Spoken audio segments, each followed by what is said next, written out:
Okay, तो finally आ गए हैं हम लोग अपने सेशन पे, रिवर्स ऑफ इंडिया। लास्ट जो सेशन मैंने आप लोगों को बताया था, बेसिकली उसमें हम लोगों ने नदी कहाँ से निकलती है, कहाँ जाती है, किस किस नाम से ये जाने जाती है, वो हम लोगों ने देखा था। ये अपने काम का नहीं है, डेल्टा वगैरह के टाइप्स।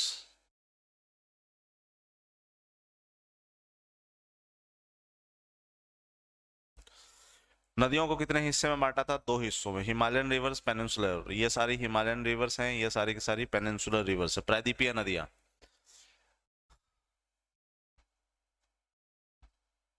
डेल्टा बनाती हैं Himalayan rivers, east flowing, west flowing. जो नहीं बनाती, नर्मदा ताप्ती, वो एस्चुरी बनाती है। तो देखिए डेल्टा में और एस्चुरी में क्या फर्क दिख रहा है। हालांकि ये भी एस्चुरी ही होती है, जवारदनमुख, मतलब उसे हम जवारदनमुख कहते हैं, जिसमें नदी और समुद्र का पानी मिल रहा होता है। लेकिन जहां नदी और समुद्र का पानी मिल रहा होता है, तो जवार यानी एस्चुरी तो बनी बनी, साथ साथ उस एस्चुरी में डेल्टा भी बना। तो एस्चुरी दोनों ही हैं, लेकिन वो एस्चुरी जिसमें डेल्टा है, ये वो एस्चुरी जिसमें डेल्टा नहीं है। क्यों नहीं है? डेल्टा बनने के लिए चाहिए अवसाद, उसका जमा होना जरूरी है। यहाँ अवसाद है ही नहीं, तो इस क्यों नहीं है? क्योंकि नदी अपने साथ वो अवसाद लेके नहीं आ पाती। क्यों नहीं लेके आ पाती? क्योंकि सर नदी जिस रास्ते पे चलती है, उस रास्ते पे अपर्दन या कटाव नहीं हो पाता। नदी उस हिस्से को काट नहीं पाती। काटेगी नहीं तो कोई अवसाद होगा नहीं, अवसाद होगा नहीं तो वो आपको मुहाने पे जाकर के जमा होता दिखेगा नहीं, इसलिए कोई डेल्टा बनता हुआ नहीं दिखेगा। तीन तरह की नदियां थी, सिंधु, गंगा, ब्रह्मपुत्र। सिंधु नदी के बारे में हम लोगों ने पढ़ा।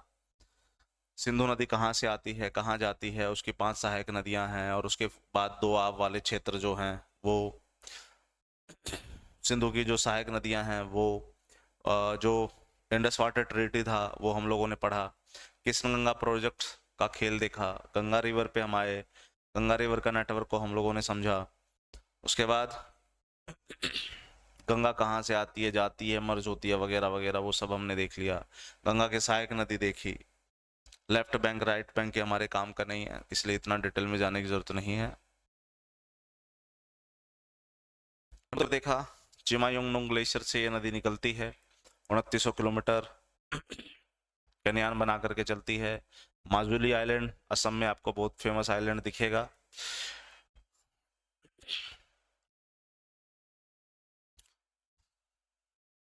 ये तो सब सहायक नदियां वगैरह से हैं, ब्रह्मपुत्र, जमुना, और ऊपर से आ रही है आपकी तिस्ता। तो कौन कौन सी सहायक नदी है? लेफ्ट राइट, सियांग, दिबांग, लोहित, धनसिरी, कपिली, सुबनसिरी, कामेंग, मानस, सनकोस, रायडक, जलढाका। चाइना ने डैम बनाया हुआ है, तीसरा जो डैम है वो हम लोगों ने पढ़ा। उसके बाद आज जो टॉपिक हमारा करना है वो टॉपिक है वेस्ट फ्लोविंग रिवर और ईस्ट फ्लोविंग रिवर, जिसमें ये वो नदी है जो पश्चिम की तरफ बह रही है, यानी पश्चिमी प्रवाह। और ये वो नदी है जिसे हम लोग पूर्वी प्रवाह कहते हैं। तो इसका मतलब है कि जो पश्चिमी प्रवाह नदी है वो अरब सागर में जाएगी, और जो पूर्वी प्रवाह नदी है वो बंगाल की खाड़ी में जाएगी।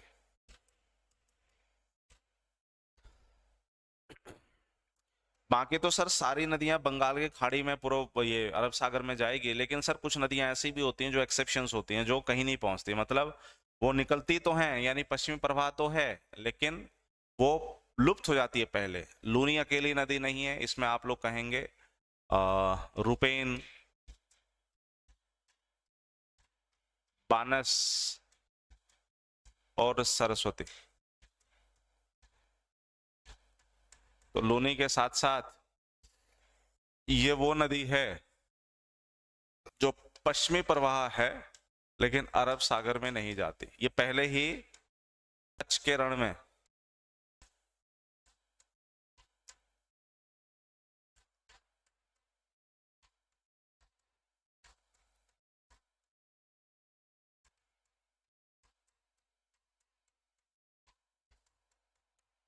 खत्म हो जाती है, या फिर ये आप कहेंगे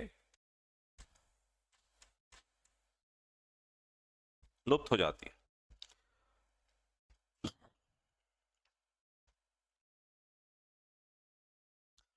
साबरमती नदी, माही नदी, नर्मदा नदी, ताप्ती नदी, मांडवी, ज्वारी, श्रावती और पेरियार, ये पश्चिमी प्रवाह नदी है, यानी लूनी को छोड़ करके बाकी सब अरब सागर में जाएंगी।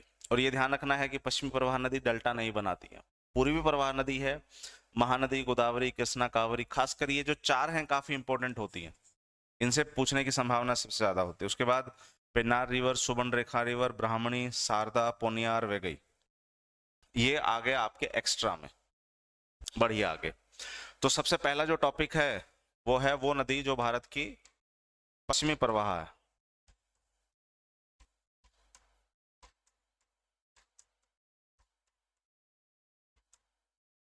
चलिए, उसमें सबसे पहले आप जो स्क्रीन पे देख रहे हैं वो देख रहे हैं लूनी नदी।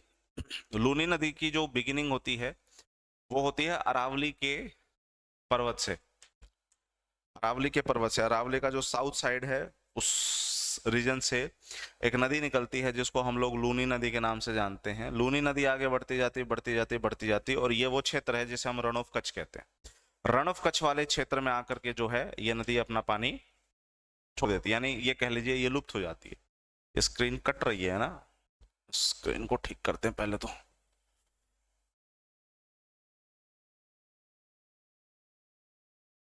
चलिए,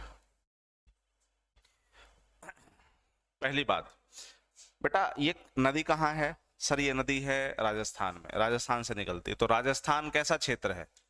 राजस्थान एक शुष्क क्षेत्र है, ड्राई शुष्क क्षेत्र है। इसका मतलब है कि वहां का तापमान बहुत ज्यादा है। बोलो हाँ या ना। तापमान अगर ज्यादा होगा तो जो नदी होगी उसका पानी के वाष्पीकरण होने की संभावना ज्यादा होगी। वाष्पीकरण ज्यादा होने की संभावना होगी तो पीछे क्या रह जाएंगे? पीछे पानी के अंदर सर मिनरल्स या खनिज लवण बने रहेंगे। अगर पानी में खनिज लवण बने रहे तो इसका मतलब है कि समय के साथ वही खनिज लवण पानी को क्या कर देंगे? खारा। खारा। तो इसका मतलब है कि जो लूनी नदी जो है वो बेसिकली एक सॉल्ट रिवर है। सॉल्ट रिवर होने का कारण है जिस क्षेत्र में ये है वो शुष्क क्षेत्र है, तापमान ज्यादा होने की वजह से वाष्पीकरण ज्यादा होता है और पीछे रह जाते हैं खनिज लवण। खनिज लवण के बार बार इकट्ठा होने से वो नदी क्या हो जाती है? सॉल्ट रिवर हो जाती है। अच्छा सर, ब्रैकिश वाटर क्यों लिखा गया? इसे हिंदी में कहते हैं पश्च जल। अब यही वजह है कि हिंदी जो है वो थोड़ी सी खतरनाक हो जाती है, क्योंकि जब एग्जैक्टली हिंदी वर्ड पढ़ने पे आओगे तो आपको लगा कि थोड़ा अजीब सा हो जाता है पश्च जल, लेकिन इंग्लिश में इसे कहते हैं ब्रैकिश वाटर। ब्रैकिश वाटर क्या होता है? अगर आप लोगों ने एनवायरनमेंट की क्लास लगाई है तो उसमें मैंने आपको तीन डिफरेंसेस बताए थे, मतलब तीन तरह के पानी के बारे में बात की थी। एक पानी जो फ्रेश वाटर है, एक जिसे ब्रैकिश कहते हैं, एक जो टोटली सलाइन है। ब्रैक सॉल्ट ये फ्रेश वाटर किसे कहते हैं सर? जिसके पानी के अंदर 5 से कम 5 पीपीटी, यानी अगर 1000 उसमें पानी का कण है तो सिर्फ 5 कण जो है उसमें लवण का है। तो ये कह लीजिए कि 1000 अगर कहीं, मतलब ये समझ लो कि उसमें 1000 कहीं पे 1000 लोग हैं, उन 1000 लोगों में से 5 लोग ऐसे हैं जो खारापन लेके आते हैं, जो नफरत फैलाते हैं। ये समझ लो जो नफरत फैलाते हैं। तो दैट इज 5 पीपीटी, उसे हम कहेंगे पर 1000 पार्ट्स पर 1000। 1000 में वो कितना है? 1000 में वो 5 है। तो ऐसे पानी हो जाएंगे फ्रेश। लेकिन अगर उसमें ऐसे लोग या ऐसे पार्ट 1000 पे कितने होंगे? 35 से कम होंगे। 5 से ज्यादा 35 से कम होंगे तो वो हो जाएगा ब्रैकिश वाटर। लेकिन अगर 35 से ज्यादा होंगे तो इसका मतलब है कि वो हो जाएंगे आपके स्लाइन वाटर, यानी लवणीय पानी। वो खारा होगा, जैसे समुद्र का पानी खारा होगा, पीने लायक नहीं होता वो। पीने लायक ये भी नहीं होगा। ठीक है। कहां से निकलता है सर? अरावली जो रेंज है अजमेर साइड में, वहां से ये नदी निकलती है, रन ऑफ कच्छ में आकर के ये खत्म हो जाती है, लुप्त हो जाती है। डिसअपियर का मतलब होता है लुप्त हो गई।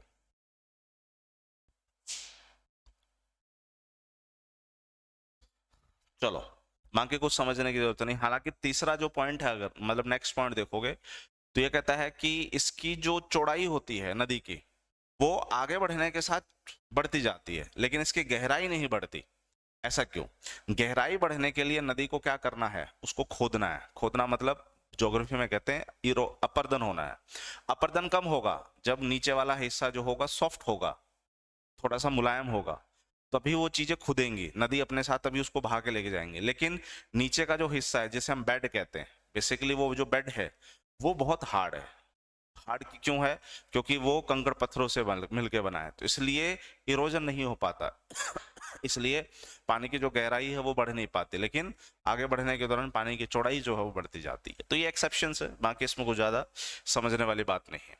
अगर आप आगे चलें तो फिर नेक्स्ट नदी आती है साबरमती। साबरमती नदी भी जो है अरावली रेंज से ही निकलती है, लेकिन अरावली रेंज के नीचे आप देखोगे तो ज्यादा डिस्टेंस नहीं है आपके गुजरात का। तो साबरमती नदी बहते बहते बहते बहते बहते आ रही है, और कहाँ जा रही है? अरब सागर में। लेकिन थोड़ा सा गौर फरमाइएगा, एग्जैक्टली ये अरब सागर नहीं है, ये है अरब सागर। अरब सागर के थोड़ा ऊपर की तरफ चलोगे गुजरात के इस साइड से, तो यहाँ पर एक गल्फ है, गल्फ ऑफ खंबात। इसे खंबात की खाड़ी कहते हैं। तो अगर एग्जामिनर सवाल ये पूछेगा कि भैया भारत की वो नदियां कौन सी है जो खंबात की खाड़ी में अपना पानी डालती हैं, तो आपने फिर क्या आंसर देना है? सबसे पहले तो आपने आंसर देना है कि सर साबरमती नदी ऐसी है जो खंबात की खाड़ी में अपना पानी डालती है, पहला। सॉरी।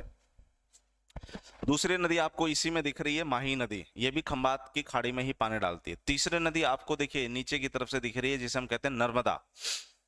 ये थर्ड रिवर है, ये सेकंड रिवर है। नर्मदा नदी भी जो अपना पानी कहाँ डालती है? खंबात की खाड़ी में। और चौथी नदी यहाँ से आपको दिख रही है, इसे हम लोग कहते हैं ताप्ती। ताप्ती नदी भी अपना पानी कहाँ डालती है? खंबात की खाड़ी में। तो बताइए खंबात की खाड़ी में इनमें से कौन सी नदियां अपना पानी डालती है, प्लस खंबात की खाड़ी में इनमें से कौन सी नदी अपना पानी नहीं डालती। तो हमें अगर ये पता चल जाए कि वो चार नदियां कौन सी है जो खंबात की खाड़ी में गिरती है, एग्जैक्टली अरब सागर में नहीं है, वो अरब सागर का हिस्सा, तो इसे सर खाड़ी क्यों कहते हैं? बेटा अगर शेप देखोगे ना तो इसकी शेप देखो कैसे है।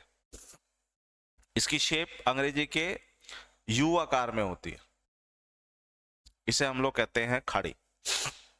गल्फ और बे में क्या फर्क है? जैसे एक तरफ तो है बंगाल की खाड़ी और एक है गल्फ, तो उधर उधर तो हम कहते हैं बे ऑफ बंगाल, इधर कहते हैं गल्फ ऑफ खंबात। हिंदी में दोनों खाड़ी कहलाते हैं, लेकिन इंग्लिश में एक बे है और एक गल्फ है, दोनों में डिफरेंस समझना। जो बे होता है वो होता या तो अंग्रेजी के सीड आकार में कहोगे या यू आकार में कहोगे, लेकिन आप देखोगे ये जो है और एक ये, दोनों में डिफरेंस क्या दिख रहा है?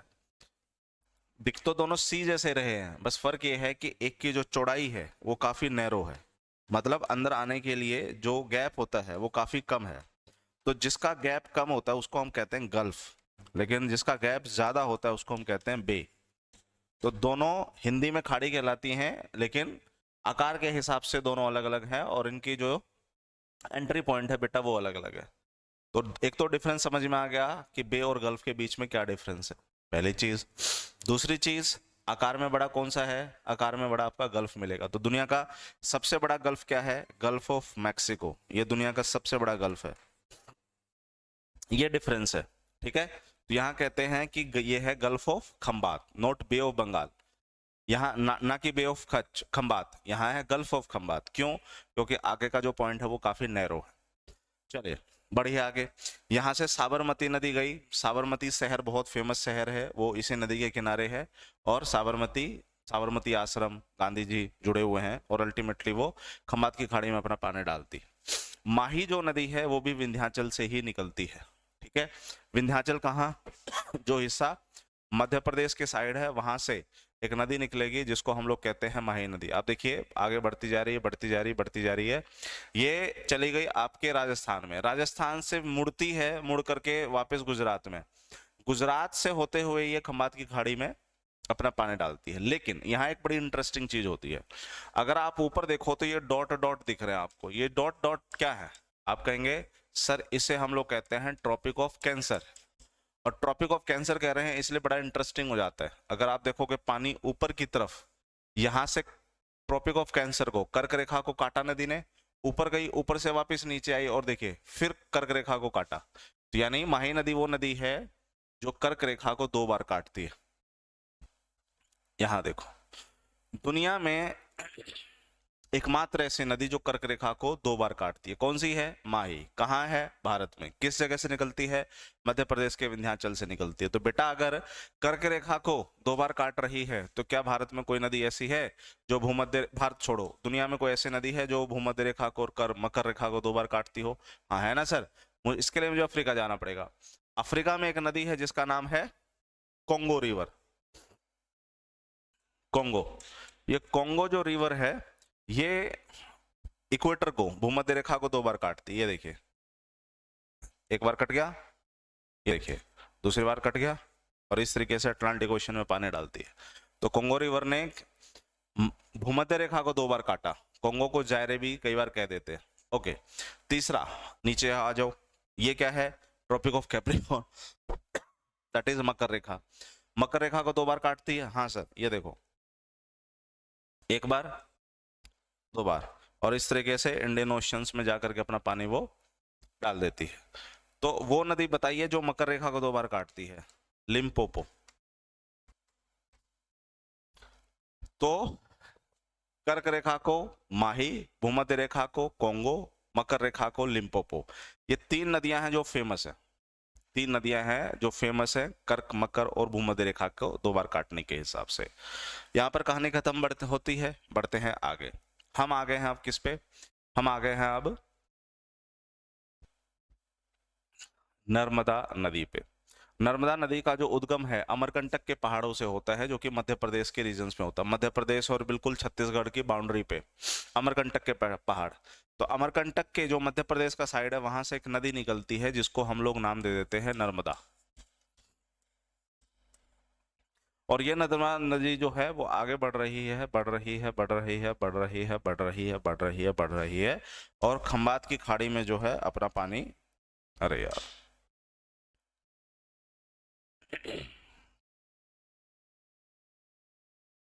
खंबात की खाड़ी में जो है वो अपना पानी जाकर के डाल देती है। तो एक तो इसके पैटर्न समझ में आ गए। दूसरा, इसकी सहायक नदियां भी आपको दिख रही हैं, जैसे कि यहाँ पर एक नदी है जिसको हम लोग कहते हैं हिरन, जिसको आप लोग कह लीजिए हिरान, हिरन, जो आपको कहना कहिए। जो मेन मेन है मैं उस पर बात करता हूं, और इससे बहुत कम चांसेस हैं कि आपसे एग्जामिनर जो है सवाल करेगा। यहां पर एक नदी है और सांग, एक नदी है करजन, ठीक है, और सांग, कारजन, खिरकिया, आपका हिरान, ये थोड़े से इंपॉर्टेंट है। लेकिन आप देखोगे नर्मदा की सहायक नदियां बहुत कम, बहुत कम, रेयरेस्ट टू द रेयरेस्ट में पूछा जाता है। और यहाँ पर एक नदी है जिसे हम कहते हैं शेर, शेर, लायन टाइप, है ना, तो शेर। बस, बाकी ज्यादा आपने को दिमाग लगाना नहीं, क्योंकि सर नर्मदा की बात कर रहे हैं तो थोड़े नर्मदा के बारे में बात भी कर लेते हैं। यहाँ पर अगर आप देखोगे इस फिगर में, तो ऊपर की तरफ देखो कौन सी रेंज दिख रही है? ऊपर की तरफ मुझे विंध्याचल रेंज दिख रही है। नीचे की तरफ देखो क्या दिख रहा है? नीचे की तरफ मुझे सतपुड़ा की रेंज देखने को मिल रही है। तो विंध्याचल और सतपुड़ा के बीच से नदी होकर के जा रही है? आंसर मिलेगा बिल्कुल सर, विंध्याचल और सतपुड़ा के पहाड़ों के बीच से होकर के जा रही है। तो एक तो ये इंपॉर्टेंट है। दूसरा, जब इस फिगर में आएंगे तो देखिए नर्मदा आ गई और खंबात की खाड़ी में आकर के गिर गई, ठीक है सर। पश्चिम की तरफ जितनी भी नदियां बहती हैं उनमें से सबसे लंबी नदी है नर्मदा, लगभग 1300 किलोमीटर के नेटवर्क में है ये।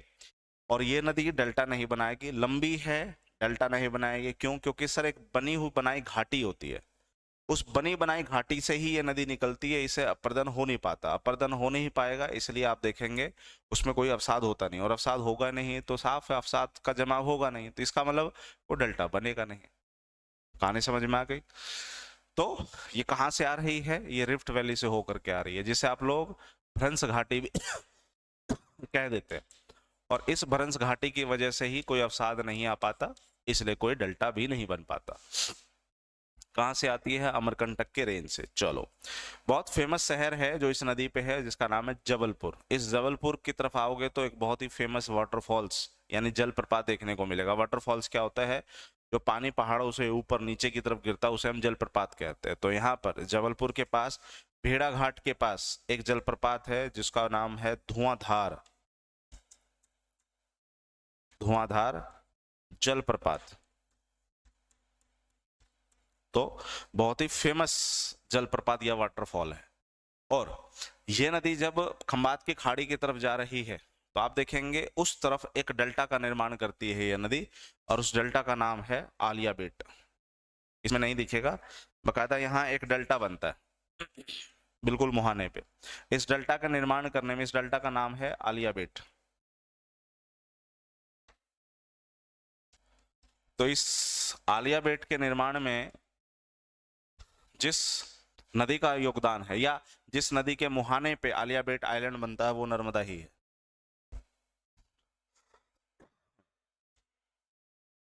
Alia Bet is the largest island on Narmada estuary. Narmada जवार्दन मुख के ऊपर आलिया बेट सबसे बड़ा द्वीप है।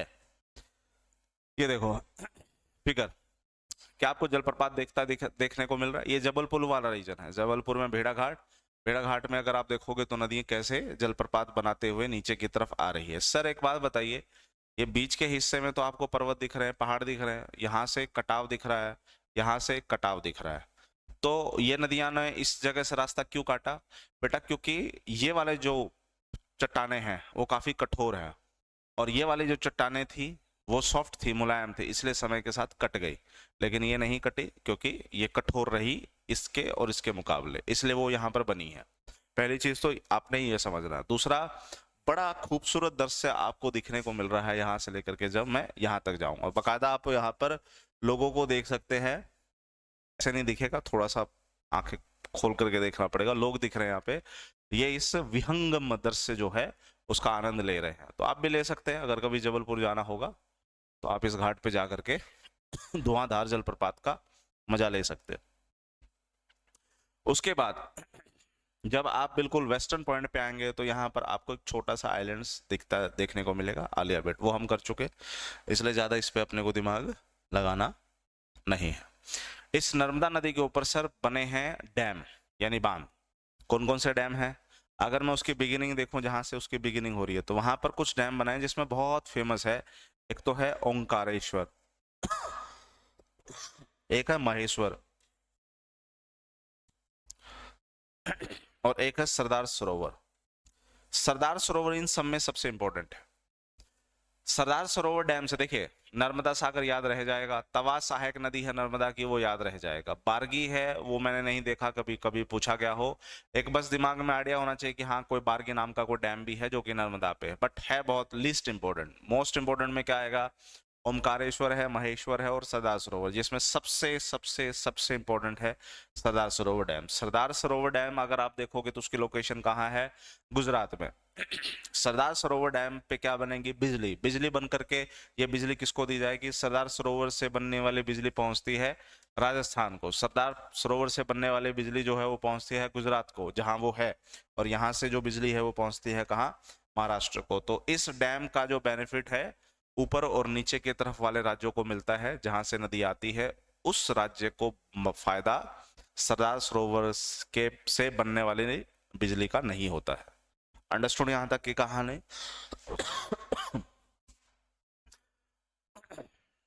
तो this is Sardar Sarovar dam, उसकी लोकेशन वो कर चुके हैं, इसलिए उस पर जाने की जरूरत नहीं है। ठीक है, अगर आप देखोगे एग्जैक्टली मैप में देखोगे ना, तो देखो ये नर्मदा नदी, और ये नर्मदा नदी का छोटा सा हिस्सा है। ये देखो यहाँ पे ये जो मैंने नीला किया है ये छोटा सा हिस्सा है, इसी को हम लोग आलिया बेट कहते हैं। ध्यान रखना, बस अपने को इतना पूछना है कि आलिया बेट आइलैंड्स किस नदी के मुहाने पे बनता है? नर्मदा नदी पे। नर्मदा नदी के ऊपर जो है विंध्याचल पर्वत है, नर्मदा नदी के नीचे यहाँ बीच में सतपुड़ा। सतपुड़ा के दक्षिण में एक पठार है जिसका नाम है बैतूल पठार।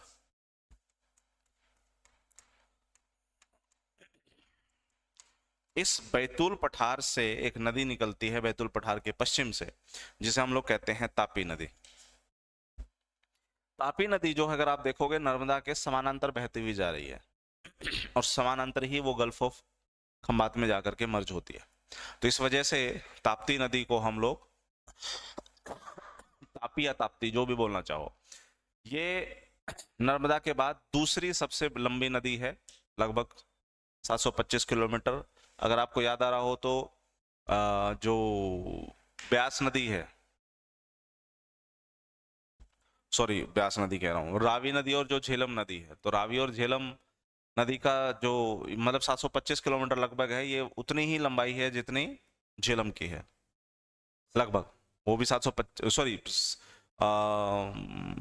जितनी रावी नदी की है, क्योंकि रावी और झेलम की लंबाई 720 725 किलोमीटर है, तो रावी नदी की जितनी लंबाई है लगभग उतनी ही लंबाई तापी नदी की या ताप्ती नदी की भी है। ये नर्मदा के समानांतर बह रही है, इसलिए इसे नर्मदा की बहन के नाम से भी जाना जाता है। और जहां से ये राइज होता है, जंगल के हिसाब से उस जंगल का नाम है मुल्ताई फॉरेस्ट, और पठार के हिसाब से उसका नाम है बैतुल पठार। ये ध्यान रखना है अपने को कि वो पठार के हिसाब से एग्जाम में सवाल करेगा या फिर फॉरेस्ट के हिसाब से करेगा।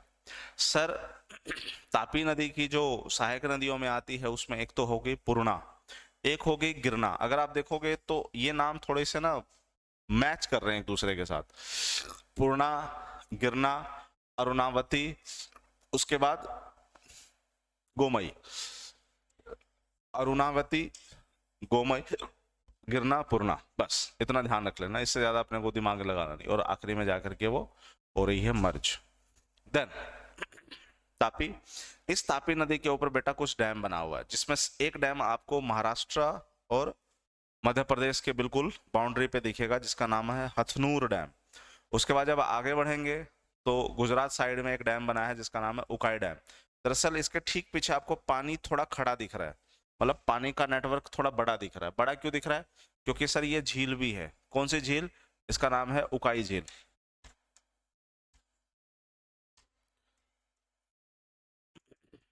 उकाई झील, उकाई झील के ऊपर जो डैम बना गया है उसको हम लोग उकाई डैम कहते हैं। कहाँ है? गुजरात में।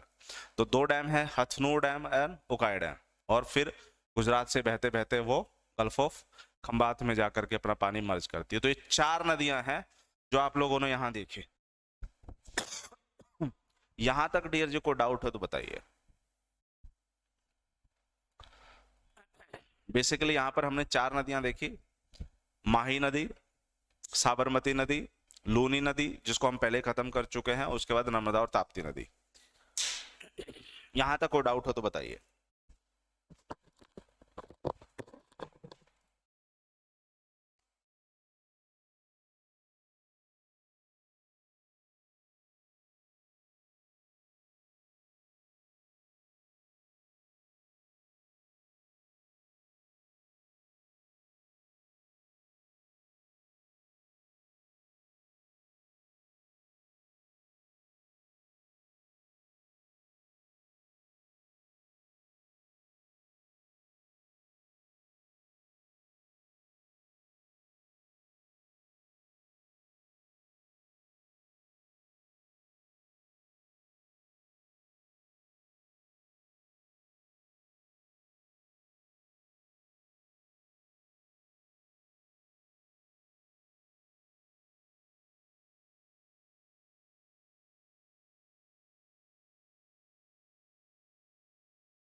चलिए, कहानी खत्म यहाँ तक की, बढ़ते हैं आगे। आपने इनको बाय फिगर नहीं करना, आपको रफली ड्रॉ करना है। रफली ड्रॉ करके बस ये हथरू डैम, ये डैम, काम खत्म। बढ़िया आगे। गोवा की बहुत फेमस दो नदियां हैं, एक का नाम है मांडोवी रिवर और एक का नाम है जुआरी नदी। इन दोनों नदियों को अगर आप देखोगे, दोनों नदियों से होते हुए आप कहाँ जा रहे हो? आप जा रहे हो मरमो गोवा की तरफ। मरमो गोवा क्या है? मरमो गोवा यहाँ पर एक बंदरगाह है, गोवा का बहुत फेमस बंदरगाह है। तो आप जुआरी नदी के सहारे भी आप मरमो गोवा बंदरगाह तक पहुंच सकते हो, और आप मांडवी नदी के सहारे भी जो है मरमर गोवा के बंदरगाह तक पहुंच सकते हो। बोलो हाँ या ना?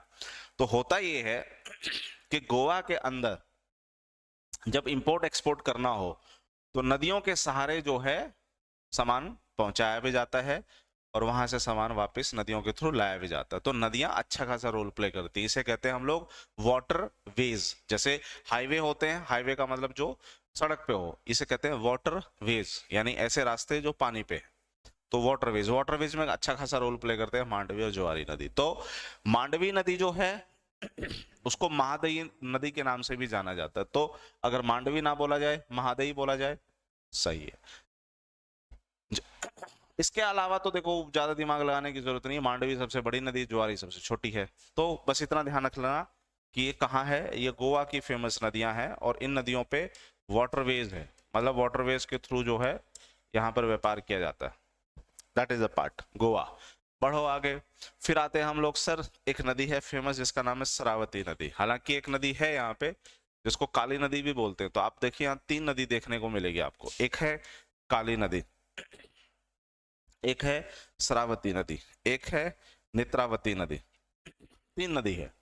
तो काली नदी, शरावती और नेत्रावती। नेत्रावती आपको केरला के साइड देखेगा, काली नदी और शरावती कर्नाटका के साइड देखने को मिलेगा।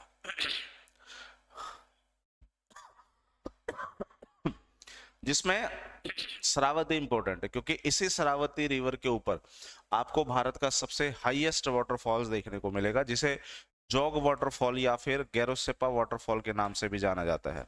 गैरोसेप्पा वाटरफॉल को कई बार महात्मा गांधी वाटरफॉल के नाम से भी जाना जाता है। तो देख लेना है अपने को कि एग्जामिनर क्या पूछ रहा है, जोग पूछ रहा है, गैरसेप्पा पूछ रहा है या महात्मा गांधी पूछ रहा है। कहानी खत्म। तो अब हम चलते हैं नेक्स्ट पार्ट पे, that is the east flowing river.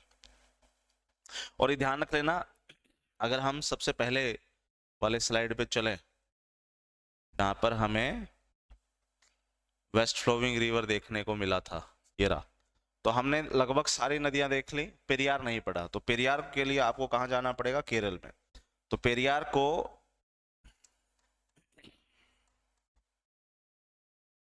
Kerala की गंगा के नाम से भी फेमस किया जाता है। जिस तरह से गंगा है, पवित्र है, फेमस है, उसी तरह से केरल के लिए फेमस जो नदी है वो पेरियार है। तो पेरियार, आ जाओ वापस। अब हम ईस्ट फ्लोइंग रिवर पे चलेंगे। तवा किसकी सहायक नदी है?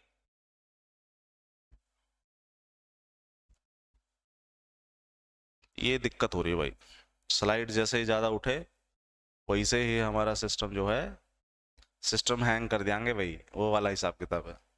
तो ये पीपीटी जो है वो कहते हैं सिस्टम हैंग कर देंगे, तो हम कहो मैं कर दिया। ईस्ट फ्लोइंग रिवर वो नदियां जो बंगाल की खाड़ी के अंदर जा करके गिर रही होती है। बढ़िया आगे। सबसे पहले सर हम जिस नदी की बात करते हैं वो है महानदी। महानदी जो नदी है वो निकलती कहाँ से है? एक जंगल है जिसका नाम है दंडकारण्य। दंडकारण्य जंगल कहाँ मिलेंगे सर? ये मुझे मिलेंगे छत्तीसगढ़ में। दंडकारण्य ये मुझे मिलेगा छत्तीसगढ़ के रायपुर के नजदीक। वहां से सर ये नदी निकलती है, लगभग 850 किलोमीटर की लगभग इसकी लेंथ है। और ये जो दंडकारण्य के जंगल हैं, ये वो जंगल माने जाते हैं जो माता सीता को पकड़ा गया था ना रावण के थ्रू। तो ये वही जंगल है, या प्रभु श्री राम वगैरह जो हैं जो रहे थे जहां पे, जो सोने का मृग देखने को मिला था, तो यही जंगल है दंडकारण्य के जंगल। यहां से, माफी चाहूंगा गले की वजह से, तो यहां से नदी निकलेगी ईस्ट की तरफ फ्लो होते हुए बंगाल की खाड़ी की तरफ, ये नदी आ रही है।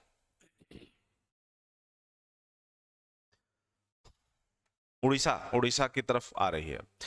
तो सर होता ये है कि ये नदी निकली छत्तीसगढ़ रायपुर दंडकारण्य के जंगल से, ईस्ट की तरफ बहते हुए जा रही है और जाकर के ये बंगाल की खाड़ी में अपना पानी डाल रही है। अब सर होगा ये कि इसकी कुछ सहायक नदियां हैं जो बड़ी फेमस हैं। जैसे एक नदी का नाम देखिए, ये बड़ा इंपॉर्टेंट है और ये याद रखना, इसमें लगभग सारी नदियां इसकी जो हैं बहुत फेमस हैं। जैसे एक है शिवनाथ सहायक नदी, हसदेव सहायक नदी, मांड सहायक नदी, ईब सहायक नदी, जोंक सहायक नदी, ओंग सहायक नदी, तेल सहायक नदी, दया सहायक नदी। तो शिवनाथ, मांड, हसद्यो, ईब, ओंग, जोंक, तेल, दया, ये सारे की सारी जो है महानदी या महानदी की सहायक नदी है, जो लगभग 850 किलोमीटर के नेटवर्क को फॉलो करती है। छत्तीसगढ़ के दंडकारण्य के जंगल से निकलती है, जो कि रायपुर के नजदीक है, और उड़ीसा की तरफ आकर के डेल्टा बना करके वो मर्ज हो जाती है बंगाल की खाड़ी में, जो आप इस तस्वीरों में भी देख भी सकते हैं। लेकिन अगर आप इन तस्वीरों को देखोगे तो बकायदा महानदी जो है वो उसकी दो ब्रांचेस जो है वो यहाँ पर बन रही है, दो ब्रांचेस। अब इन दोनों दो ब्रांचेस की वजह से क्या होता है कि कुछ नदी की इंपॉर्टेंस भी बढ़ जाती है। यहाँ पर आप ब्रांचेस देख रहे हैं, जो एक ब्रांच आपको दिख रही है, दूसरी ब्रांच दिख रही है, बकायदा यहाँ पर डिस्ट्रीब्यूटरी बन रही है। एक तो मेन ब्रांच होगी और एक ब्रांच जो कट गई तो वो उसकी डिस्ट्रीब्यूटरी हो गई, या फिर वितारिका होगी, जैसे हुगली केस देखते थे हम गंगा के केस में। तो उसी तरीके से यहाँ पर एक नदी दिख रही है जिसको हम लोग ऋषिकुल्य रिवर कहते हैं। बकायदा ऋषिकुल्य रिवर यहाँ पर आपको क्या दिख रहे हैं, एक, दो और तीन, ये तीन रेड पैचेस या रेड धब्बे से देखने को मिल रहे हैं। ये क्या है, ये रेड पैचेस वो जगह हैं जहां पर भारत का एक टर्टल, जिसे कहते हैं olive Ridley turtle, olive Ridley turtle जो है ये वो मरीन जीव है, वो समुद्री जीव है जो लुप्त होने की कगार पे है, जिसे आप लोग क्रिटिकली एंडेंजर्ड कहते हैं। जब एंडेंजर्ड स्पीशीज में आ जाती है तो मुझे उनको बचाना है।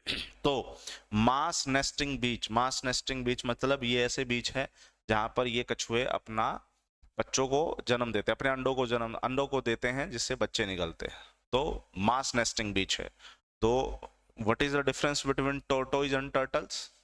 यहाँ टर्टल है और यहाँ टोर्टोइज है। तो बचपन में हम लोग कंफ्यूज हुए थे, या जो बच्चे हैं करंट में वो भी होंगे।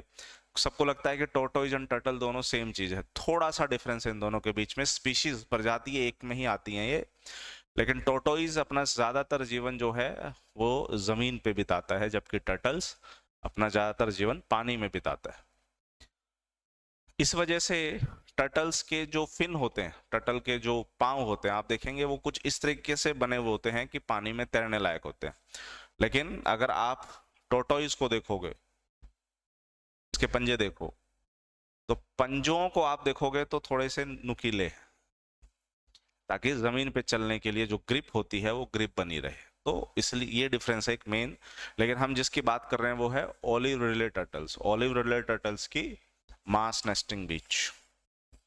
बस किस नदी के किनारे मिलेगी वो आपको देखने को, महानदी के। और जब महानदी की बात करोगे तो महानदी पे बेटा एक बहुत ही फेमस डैम है जिसका नाम है हीराकुंड डैम।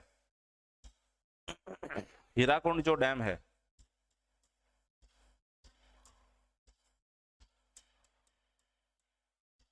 हीराकुंड डैम ये भारत का सबसे लंबा बांध है।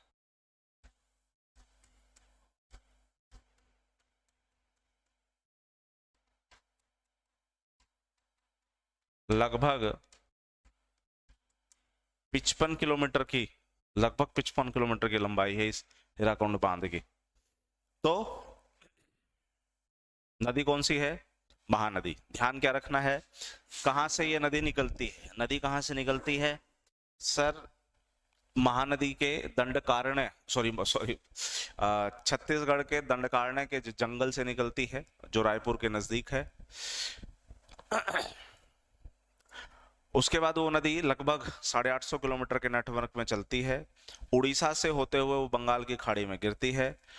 बंगाल की खाड़ी में गिरने से पहले उसकी ब्रांचेस अलग अलग बनती हैं, और उस वजह से यहाँ पर इतना बढ़िया सिस्टम तैयार होता है कि ऑलिव रिडले टर्टल जो है वो अपनी मास नेस्टिंग साइट बनाते हैं यहाँ पे, और मास नेस्टिंग साइट बनाते हैं। आप देखिए यहाँ पर एक गड़बड़ भी होती है। गड़बड़ क्या होती है सर, गड़बड़ ये होती है कि जब अंडे से बच्चे निकलते हैं तो आप देखिएगा कि ये जो हिस्से हैं जहां पर ये रेड रेड आपको धब्बे दिख रहे हैं, यानी पैचेस, जहां पर ये अपने अंडे देते हैं, सर वहां पे रहते हैं लोग रहते हैं, तो वो जलाते हैं लाइट। लाइट जलने से क्या होता है कि ये जो बच्चे होते हैं जो निकले होते हैं अंडे से, वो भागते हैं समुद्र की तरफ। समुद्र के किनारे पे रहते हैं शिकारी, वो उनको खा जाते हैं। तो इसलिए हमें इन टर्टल्स को बचाने के लिए क्या करना है, ऐसे लोग जो इस गांव में रहते हैं उनसे हम रिक्वेस्ट करेंगे कि साहब कुछ ऐसा कीजिए कि ये जो टर्टल्स हैं वो रात के समय किनारे की तरफ ना जाएं, ताकि शिकारियों के हाथ में ना पाए।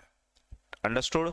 और फिर कौन सा फेमस डैम है? हीराकुंड फेमस डैम है जो इस नदी पे आपको मिलेगा। तो ये है महानदी। उसके बाद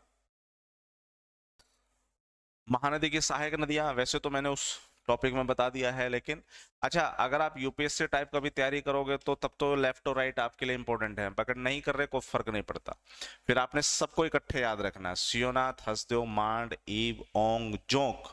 जोंक नीचे है भैया जो दिख नहीं रहा, और साथ साथ में दया। ये है सहायक नदियां महानदी की। उसके बाद सहायक महानदी के बारे में कुछ फेमस चीजें।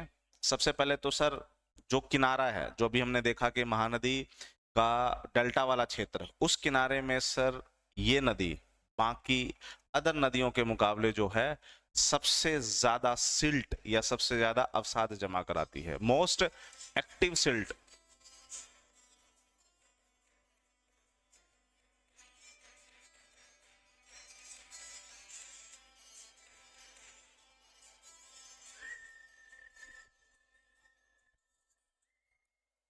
हेलो।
ओके, तो एक तो सबसे पहले ना, जो ये धाराएं बटी, ये धाराएं अपने साथ अवसादों को बहुत लेके जाती हैं, तो most active silt depositing streams है। दूसरा हीराकुंड डैम ऑब्वियसली। तीसरा एक बहुत फेमस शहर है पुरी, उड़ीसा का बहुत फेमस शहर है ना, जगन्नाथ पुरी रथ यात्रा बड़ी फेमस होती है, जो कि इसके माउथ यानी किनारे पे ही मिलेगी। तो फेमस शहर महानदी के किनारे पे है पुरी। उसके बाद सर क्योंकि डेल्टा बहुत है, मतलब सॉरी इसमें अवसाद बहुत ज्यादा है, तो क्या होता है कि नदी जैसे आगे बढ़ रही है और इसमें अवसाद है, तो अवसाद इकट्ठा होता जाएगा, बोलो हाँ या ना। और जब अवसाद इकट्ठा हो जाएगा तो सीधी सी बात है, नदी जो है वो आसपास के किनारे में ओवरफ्लो करने लग जाएगी। ओवरफ्लो करने लग जाएगी तो इससे क्या होगा कि यहाँ पर आपको फ्लड की सिचुएशंस बहुत देखने को मिलेंगे। तो इसलिए आपको जो डेल्टाइक रीजन है जहां पर ये अवसादों का निक्षेप होता है, उस इलाके में आपको फ्लडिंग कंडीशंस ज्यादा देखने को मिलेगी। ओके, इस महानदी के किनारे पे सर कुछ बहुत ही फेमस इंडस्ट्रियल टाउन है, वो ये हैं, ज्यादा इंपॉर्टेंट नहीं अपनी ये थोड़े यूपीएससी के लेवल पे तो थोड़े इंपॉर्टेंट हो जाते हैं, बट अपने काम का इतना है नहीं। फिर सर हम चलते हैं नेक्स्ट पे, दैट इज गोदावरी। गोदावरी नदी की बात करेंगे तो ये भारत की गंगा के बाद दूसरी सबसे लंबी नदी है, लगभग 1500 किलोमीटर के आसपास का इसका नेटवर्क है। सेकेंड लॉन्गेस्ट रिवर है गंगा के बाद। निकलती कहां से है, जिस जगह से निकलती है उस जगह का नाम है त्र्यंबकेश्वर। त्र्यंबकेश्वर, त्र्यंबकेश्वर कहाँ है सर, ये महाराष्ट्र में। महाराष्ट्र से ये नदी निकलती है, फ्लो होते हुए ईस्ट की तरफ फ्लो होते हुए जाती है, महाराष्ट्र से होते हुए ये तेलंगाना, आंध्र प्रदेश, छत्तीसगढ़, उड़ीसा के रीजन्स को ये कवर करती है, और अल्टीमेटली आंध्र प्रदेश वाले रीजन में जाकर के ये जो है बंगाल की खाड़ी में मर्ज हो जाती है। एक तो ये चीज है सर। जब हम इस पे आएंगे तो एक बहुत फेमस सिटी है आंध्रा के अंदर, दैट इज राजमुंदरी, बट शायद इन चीजों से ज्यादा कोई फर्क ना पड़े। पहली बात तो इसका नेटवर्क देख लो कैसा है, और क्योंकि नेटवर्क आ गया तो डेफिनेटली अब हमें इसकी सहायक नदी पे भी आना पड़ेगा। तो जहां से ये नदी निकल रही है त्र्यंबकेश्वर से, और जहां पर ये जा रही है, इससे पहले इसकी कुछ सहायक नदियां हैं, जिसमें दुधना, पूर्णा, पेनगंगा, वेनगंगा, वर्धा, इंद्रावती, सबरी, मंजीरा,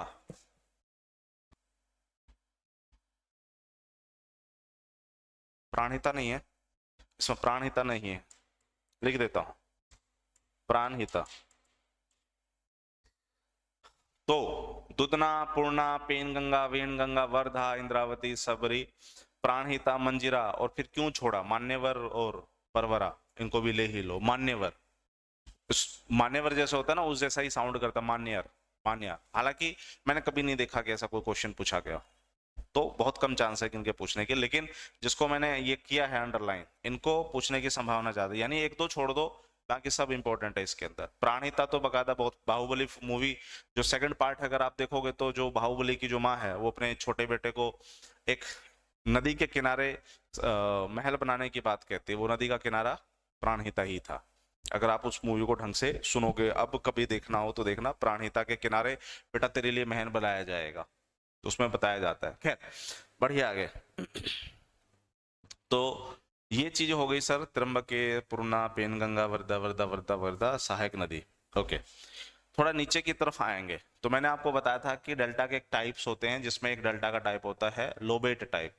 लोबेट टाइप कुछ इस तरह का टाइप हम लोगों ने देखा था। तो एक तो इससे आइडिया लगा लेना कि गोदावरी का ये है। दूसरा, कहां से निकलती है, यहां पर देखना कि गोदावरी को दक्षिण गंगा भी कहा जाता है। सर दक्षिण गंगा क्यों, या दक्षिणी गंगा क्यों, बेटा समझो। जैसे भारत है अपना, इस प्यारे भारत के उत्तर में एक नदी है फेमस गंगा, उसके दक्षिण में एक फेमस नदी है गोदावरी। जिस तरह से उत्तर भारत में सबसे लंबी नदी है गंगा, दक्षिण भारत में सबसे लंबी नदी है गोदावरी। उत्तर भारत में सबसे ज्यादा राज्यों को कवर करती है गंगा, दक्षिण भारत में ज्यादा राज्यों को कवर करती है गोदावरी। उत्तर भारत में इरिगेशंस में, सिंचाई व्यवस्था में सबसे ज्यादा पानी यूज होता है गंगा का, दक्षिण भारत में सबसे ज्यादा यूज होता है गोदावरी के पानी का। तो अगर आप देखोगे तो गंगा का गोदावरी के साथ बहुत ही कनेक्शन चल रहा है, हाँ या ना। तो इस वजह से उत्तर गंगा दक्षिण गंगा इज गोदावरी। अंडरस्टूड। उसके बाद यही गोदावरी सर जो मुहाना आता है जहां पे ये डेल्टा बनाया कि उस मुहाने पे ये दो हिस्सों में बट जाती है जिसको हम कहते हैं गौतमी और वशिष्ठ, जिसको हम कहते हैं गौतमी और वशिष्ठ। इसको हम लोग देखेंगे, लेकिन उससे पहले कि सर गोदावरी नदी पे कुछ प्रोजेक्ट्स हैं जिसमें एक प्रोजेक्ट मतलब डैम, प्रोजेक्ट मतलब डैम यानी बांध है, जिसमें एक बांध का नाम है सर जायकवाड़ी, इंपॉर्टेंट है। एक का नाम है सर श्री राम सागर,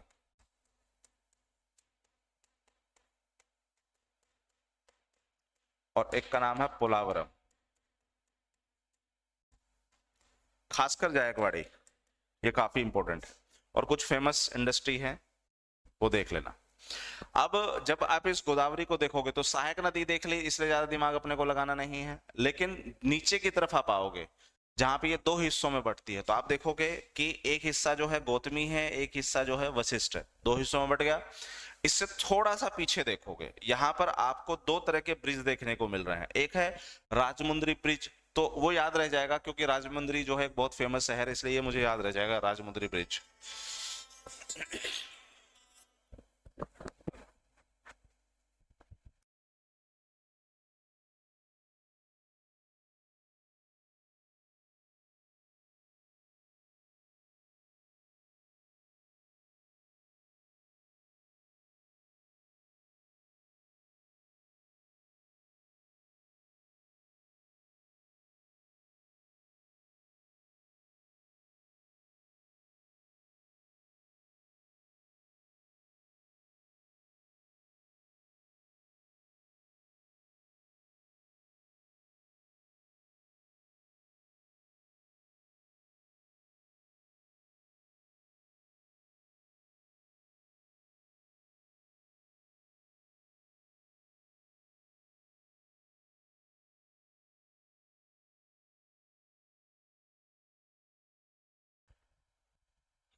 ठीक है, तो बेटा इस डैम से देखो ब्रिज तो याद रह जाएगा राजमुंद्री, नॉट मच इंपॉर्टेंट, लेकिन यहां पर है ना एक ब्रिज दिख रहा है या ब्राज दिख रहा है आपको, जिसे हम कहते हैं, मैं लिख देता हूं, हो सकता है छोटा हो, सर आर्थर कॉटन बराज। तो एक बात तो क्लियर है कि अंग्रेज का नाम है इसलिए ब्रिटिश टाइम पे ये डैम बना था, ये प्रोजेक्ट बना था। बराज देखो एक डैम होता है एक बराज होता है, दोनों डिफरेंट होते हैं। बराज क्या होता है,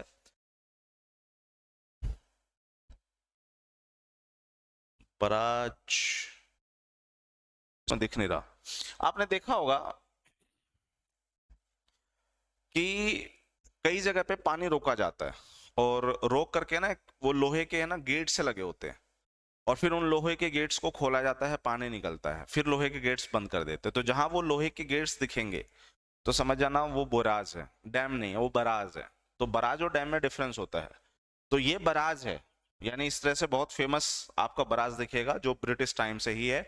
इसलिए सर आर्थर कॉटन बराज कहाँ है, गोदावरी नदी के मुहाने की तरफ। राजमुंद्री आपको याद रह जाएगा क्योंकि वो शहर फेमस है ही गोदावरी के किनारे, लेकिन दो किनारों में बट रही है, दो हिस्सों में बट रही है, गौतमी वशिष्ठ में। गोदावरी नदी कहाँ, बंगाल की खाड़ी में गिरने से पहले। उससे पहले आपको इस नदी के किनारे पे एक बहुत फेमस बराज दिखेगा, फेमस सिर्फ पुराने के हिसाब से, क्योंकि इससे बड़े बड़े डैम बन चुके हैं आज के टाइम पे, लेकिन उस समय जब ब्रिटिश टाइम पे बना था तब ये फेमस था, जिसका नाम है सर आर्थर कॉटन बराज।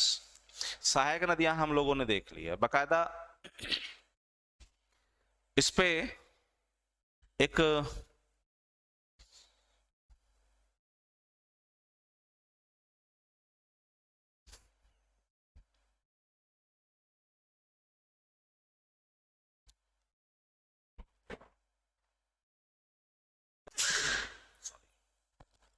ना इतना ज्यादा इंपॉर्टेंट नहीं है, चलो छोड़ो, बढ़ो आगे। फिर सर एक नदी है जिसका नाम है कृष्णा, कहाँ, सेकंड लार्जेस्ट है, यानी गोदावरी के बाद जो है ये दूसरी सबसे लंबी नदी है। थोड़ा ध्यान में लगाना, भारत की सबसे लंबी नदी गंगा, भारत की दूसरी सबसे लंबी नदी गोदावरी।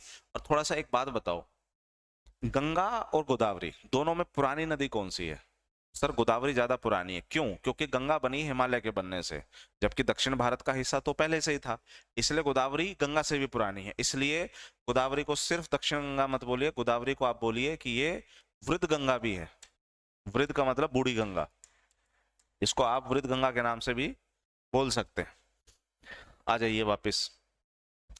तो भारत की दूसरी सबसे लंबी प्रायद्वीपीय नदी कृष्णा। भारत की सबसे लंबी नदी गंगा, दूसरी गोदावरी, तीसरी कृष्णा। भारत के पश्चिम में सबसे लंबी नदी पश्चिमी प्रवाह के हिसाब से नर्मदा, कितनी? 1310 किलोमीटर। यहां पर कितनी है? 1400 किलोमीटर के आसपास है। तो इसका मतलब है कि प्रायद्वीपीय भारत की तीसरी सबसे लंबी नदी कौन सी है? नर्मदा। अंडरस्टूड? तो सेकंड लार्जेस्ट रिवर है, किस किस स्टेट को कवर करती है? महाराष्ट्र, कर्नाटका, तेलंगाना स्टेट और आंध्र प्रदेश को। कहां से निकलती है? सर महाबलेश्वर नाम की एक जगह है बहुत फेमस, महाराष्ट्र में है ये महाबलेश्वर, वहां से ये नदी निकलती है।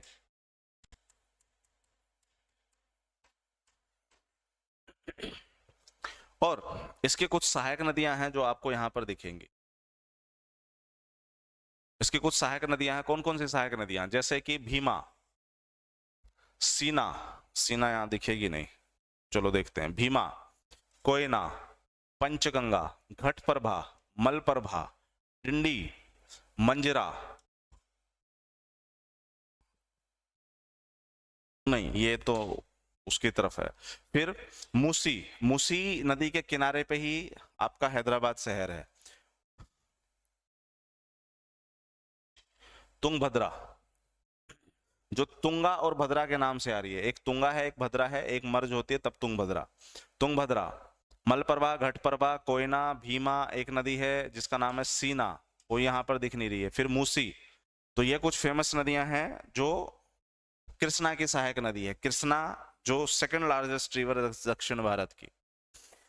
कृष्णा रिवर का नेटवर्क देखोगे, यहाँ नेटवर्क है। इसकी जो सहायक नदियां वो हमने देख ली, इस पे ज्यादा अपने को दिमाग लगाने की जरूरत नहीं है। कृष्णा नदी पे जो बांध है वो बड़े फेमस है। एक है श्रीशैलम, देखो सारे के सारे इंपॉर्टेंट है बेटा। Srisailam dam, Nagarjuna Sagar dam, Almaty dam, तीनों मोस्ट इंपॉर्टेंट। बहुत बार क्वेश्चन पूछा जाता है इससे, तीनों ही मोस्ट इंपॉर्टेंट है। और फिर आते हैं बच्चे हम लोग कावेरी पे। देखिए यहाँ पर क्या लिखा गया है, गंगा ऑफ साउथ। गोदावरी में हम पढ़ते थे दक्षिण गंगा, और यहां पे क्या लिखा गया है? The Ganga of south. किसको?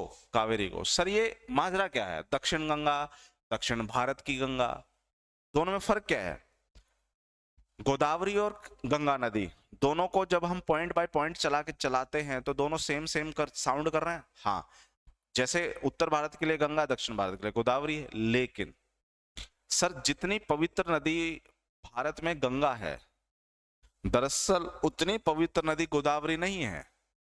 पवित्रता के लहजे से कावेरी ज्यादा पवित्र है गोदावरी के मुकाबले। और दक्षिण भारत के जो बड़े महाकाव्य लिखे गए हैं, खासकर तमिल में जो महाकाव्य लिखे गए हैं, वो कावेरी नदी के किनारे ही लिखे गए हैं। तो इसलिए कावेरी नदी जो महाकाव्य हैं, किताबें हैं, उनमें महाकावेरी नदी का बहुत बार वर्णन देखने को मिलता है। इसलिए पवित्रता के हिसाब से गोदावरी नहीं, कावेरी ज्यादा पवित्र है। यही वजह है कि बाकी सारे पॉइंट के हिसाब से गोदावरी चलाना है, पवित्रता के हिसाब से गंगा के साथ मर्ज करना है कावेरी को। इसलिए कावेरी दक्षिण भारत की गंगा जानी जाती है। एक दक्षिण गंगा, एक दक्षिण भारत की गंगा है, दोनों में फर्क है। इस नदी की खासियत यह है कि इस नदी में पानी साल भर बना रहता है। क्यों? क्योंकि सर जब मानसून आता है तो देखिए नदी निकलती कहां से है? नदी निकलती है तल कावेरी नाम की जगह से। कहां है ये? सर ये कर्नाटका में है। यहाँ पर एक सीरीज है जिसका नाम है ब्रह्मगिरी सीरीज या ब्रह्मगिरी रेंज। कहाँ पे है? कोड़ाकू डिस्ट्रिक्ट है सर, कर्नाटका का पश्चिमी घाट की तरफ। वहां पर तल कावेरी नाम की जगह है जहां से ये कावेरी नदी राइज होती है। तो कर्नाटका से निकल करके ये दूसरे राज्य में आती है तमिलनाडु, और तमिलनाडु से होते हुए ये अपना डेल्टा बनाती है। लेंथ लगभग 800 किलोमीटर है। अब सर सीन ये है कि जब मानसून आता है तो मानसून केरल से होते हुए कहां जाता है? कर्नाटका। तो कर्नाटका साइड में जब बारिश आती है तो डेफिनेटली इस नदी में पानी होगा, वहां या ना। और सर जब लौटता हुआ मानसून आता है तो लौटता हुआ मानसून बारिश कहां करता है? तमिलनाडु में। तो फिर कावेरी नदी में पानी आ गया। तो सर मानसून जाता हो या आता हो, कावेरी नदी में पानी बना रहता है। इसलिए कावेरी एक एक्सेप्शंस हैं जो दक्षिण भारत में साल भर बनी रहती है, इसमें पानी साल भर बना रहता है। नेटवर्क अगर आप देखोगे तो तल कावेरी नाम की जगह से निकलती है, कर्नाटका और तमिलनाडु को कवर करते हुए बंगाल की खाड़ी की तरफ ये डेल्टा बनाते हुए निकलती है। इसकी सहायक नदियां कौन कौन सी हैं वो समझना है। इसमें सर एक सहायक नदी है सिमसा, दूसरी सहायक नदी है अर्कावती, तीसरी सहायक नदी है भवानी, चौथी सहायक नदी है कबानी, फिर है लक्ष्मण तीर्थ। लक्ष्मण तीर्थ काफी फेमस है, सबसे इंपॉर्टेंट लक्ष्मण तीर्थ ही है।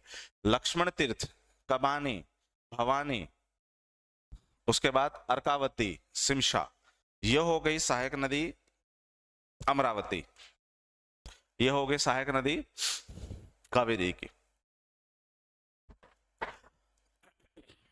ओके सर, इस कावेरी नदी के ऊपर कुछ डैम भी मिलेंगे, वो डैम तो हम आगे देख लेंगे। एक बहुत फेमस डैम है कावेरी नदी के ऊपर जिसका नाम है मैटूर डैम, मैटूर बांध, बहुत फेमस बांध है। बाकी तो जैसे कि भवानी पे भी है तो भवानी नदी के नाम से ही वो डैम याद रह जाएगा, तो ऐसे डैम कभी नहीं पूछता जिस डैम और नदी का नाम और डैम का नाम सेम हो, ऐसे डैम नहीं पूछता। लेकिन अगर वहीं पे देखोगे तो बहुत फेमस यहाँ पर एक नदी है लक्ष्मण तीर्थ, ये ध्यान रख लेना, 100 में से 99% चांस इसी नदी के पूछने के हैं। लेकिन वही बात है, बिल्ली के हाथों छीका टूट जाए तो मैं कह नहीं सकता, पूछने के लिए तो कुछ भी हो सकता है, लेकिन मेन ये है। उसके बाद यहाँ पर कुछ डैम है इस नदी के ऊपर जिसका नाम कृष्णराज सागर डैम, हेमावती डैम, हेमावती के नाम, नदी के नाम से ही हेमावती डैम। उसके बाद मैटूर डैम, मैटूर डैम बहुत फेमस है, और कृष्णराज सागर डैम, दो डैम बहुत फेमस है, बाकी कुछ आए ना आए वो अपने को कोई लेना देना नहीं, जैसे कृष्णराज सागर डैम। फिर सर एक डैम है जिसका नाम है ग्रांड एनिकट। हेलो, हाँ अनिल, बस निकल ही रहा हूँ, ये लास्ट पॉइंट है, वो छोड़ के आना नहीं चाहते इसलिए वो फिनिश कर रहा हूँ उसको। हाँ बस मैं, हाँ जस्ट पहुंचता हूँ मैं तेरे पास।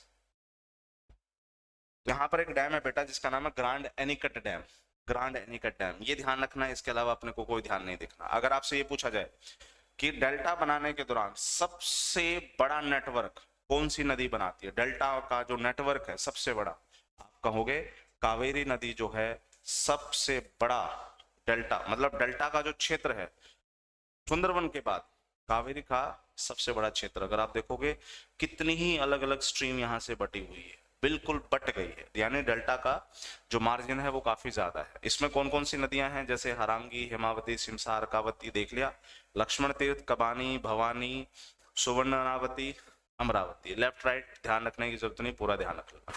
उसके बाद पेनार नदी है, अब अपने काम की ज्यादा नदियां नहीं है। पेनार नदी है नंदी हिल्स से निकलती है, कहां से, कर्नाटका स्टेट से। Penner region rises from the Penner rises in the Nandi hills in the Karnataka state. लगभग 600 किलोमीटर के नेटवर्क में है, और अल्टीमेटली ये नदी अपना पानी कहाँ डालती है, बंगाल की खाड़ी में, सॉरी पानी कहाँ डालती है, गंगा बंगाल की खाड़ी में। नॉट मच इंपॉर्टेंट, इतना ध्यान रख लेना कि कहाँ से वो राइज होती है। उसके बाद अगर आप देखोगे ये नदियों का पूरा नेटवर्क है, कहाँ कहाँ से कौन कौन सी नदी निकलती है, ईस्ट की तरफ, वेस्ट की तरफ, बाकी इसको समझने की जरूरत नहीं है। नदियों वाला टॉपिक हमारी तरफ से हो गया है खत्म।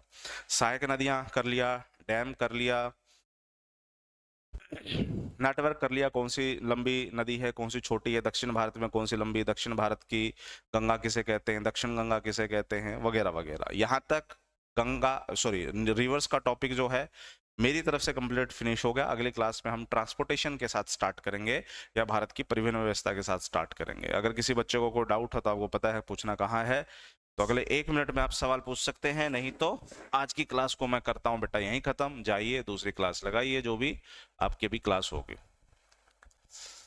तो डाउट किसी का है नहीं, आई डोंट थिंक सो। अगर डाउट है तो पूछिए अगले 1 मिनट में।